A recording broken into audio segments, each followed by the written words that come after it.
بے حد گھبرائے، اور شوہر نے کہا کہ حلیمہ، مجھے ڈر ہے کہ ان کے اوپر شاید کسی آسیب کا اثر ہے، تم جتنی جلدی ہو سکے ان کو اپنے گھر چھوڑاؤ۔ اس کے بعد حضرت حلیمہ رضی اللہ تعالیٰ عنہا آپ کو لے کر مکہ مکرمہ آئیں، کیونکہ انہیں اس واقعے سے یہ خوف پیدا ہو گیا تھا کہ شاید اب ہم ان کی حفاظت نہ کر سکیں گے۔ جب حضرت حلیمہ نے مکہ معظمہ پہنچ کر آپ علیہ السلام کو حضرت آمنہ رضی اللہ تعالیٰ عنہا کے سپرد کر دیا تو انہوں نے یہ پوچھا کہ حلیمہ، تم تو بڑی خواہش اور چاہ کے ساتھ میرے بچے کو اپنے گھر لے گئی تھی، پھر اس قدر جلد واپس لے کے آنے کی کیا وجہ ہے؟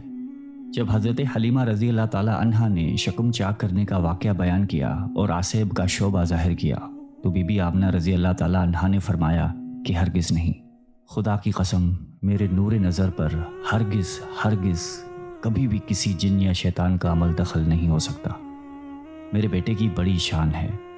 پھر ایام حمل اور وقت ولادت کے حیرت انگیز واقعات سنا کر حضرت حلیمہ رضی اللہ تعالیٰ عنہا کو مطمئن کر دیا۔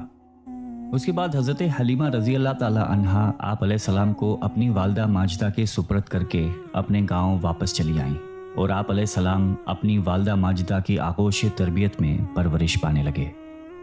حضرت حلیمہ رضی اللہ تعالیٰ عنہا کا بیان ہے کہ آپ علیہ السلام کا گہوارہ فرشتوں کے ہلانے سے ہلتا تھا، اور آپ بچپن میں چاند کی طرف انگلی اٹھا کر اشارہ فرماتے تھے تو چاند آپ علیہ السلام کی انگلی کے اشاروں پر حرکت کرتا تھا۔